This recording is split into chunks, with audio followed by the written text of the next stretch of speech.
Alors, passons l'encens, l'ami qui avait été donné par les mages. Aujourd'hui, l'encens, c'est un objet de protection. L'ami, c'est un objet de protection.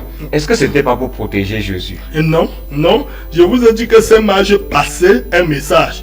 Mais aussi dans l'autre dimension, ils faisaient ce qu'ils savent faire. Oui. Parce que les mages, il faut bien retenir que les mages n'étaient pas les croyants au Dieu des Juifs. Non, ils n'étaient pas les croyants au Dieu des Juifs. Les mages avaient leur science.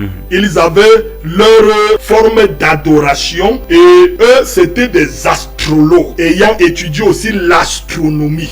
Et ils étaient un peu comme les féticheurs que vous partez consulter aujourd'hui, des marabouts que vous partez consulter. Eux, ils croient en des divinités qui leur donnent la force pour agir sur des êtres humains d'une certaine manière. Les mages aussi l'étaient. Ils avaient une force, une science qu'ils avaient appris et que ça leur permettait de faire un certain nombre de choses. Alors même ce qu'ils offrent, ils offrent cela selon d'abord la ligne éditoriale de leur croyance, mais aussi ils l'offrent par prophétie, même inconsciemment, par prophétie pour définir quelle est l'identité de cet enfant qui vient de naître. Maintenant, si nous disons que nous offrons l'encens aujourd'hui, Jésus, à qui on offrait l'encens, on définissait tout simplement que comme le sacrificateur entrait dans le temple pour servir le peuple de Dieu, alors Jésus est venu comme notre souverain sacrificateur pour nous servir. L'encens, comme on partait embaumer le mort avec l'encens pour conserver le corps, Jésus a été embaumé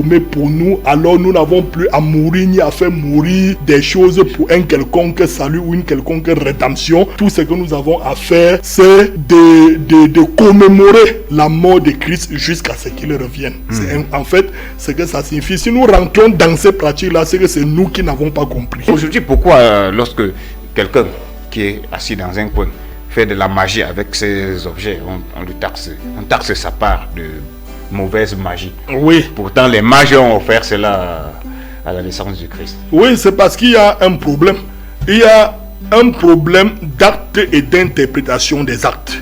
Et il y a aussi parfois un problème de dispensation. Dans l'Ancien Testament, l'agneau qui était immolé chaque fois à Pâques dans l'Ancien Testament préfigurer l'agneau de Dieu qui devait venir sur terre être immolé pour le péché du monde entier. Quand cet agneau est arrivé sur terre et qui a été immolé, les gens ont continué à aller chercher leur agneau en brousse pour continuer à tuer. Donc il y a un problème de dispensation là qui ne tourne pas rond. Ça c'est d'un. Maintenant, de deux, est-ce qu'ils ont d'abord compris pourquoi les mages avaient fait ça? C'est là un problème. Autre est celui qui a lu ce qu'on a dit. Autre est celui qui a compris ce qu'on a dit. Voilà. Les gens le font aujourd'hui parce qu'ils n'ont pas compris quelle était la portée du message que transmettaient les mages. Ils transmettaient un message. Qu'est-ce que les mages donnent comme cadeau? L'or. L'encens, la myrrhe. La myrrhe ici était en Israël le parfum qu'on utilisait pour embaumer les morts. Vous comprenez? L'encens ici était cet élément qu'on utilisait pour servir dans le temple. Et l'or ici était quelque chose de pur, de glorieux, quelque chose de noble. Ça représentait la divinité. L'or représente la divinité. C'est pourquoi quand on va parler de Dieu et des choses qu'il a prévues pour nous, on dit que alors les villes seront pavées d'or, les rues seront pavées d'or. Voilà, l'or ici typifie la divinité. D'abord, quoi de plus cher que l'or? Voilà. Donc l'or c'est la divinité, l'encens c'est l'élément pour servir et la myrrhe c'est l'élément pour la mort. C'est-à-dire que le présent ici identifiait la nature de ce bébé à qui on remettait ses dons. Ça veut dire quoi? Quand vous faites un don à quelqu'un, il y a des dons que vous faites à quelqu'un qui tournent plutôt en malédiction. Oui, qui donne même la connotation d'une insulte. Vous ne pouvez pas vouloir faire un don à votre oncle qui est aveugle. Vous lui remettez un écran téléviseur. C'est pour qu'il fasse quoi avec? Quelqu'un qui est aveugle voit la télé. Donc le don là n'est pas approprié. Vous ne pouvez pas dire que vous aimez beaucoup votre oncle qui est sourd-muet. Vous lui achetez un poster radio, c'est pour faire quoi avec? Il est sourd.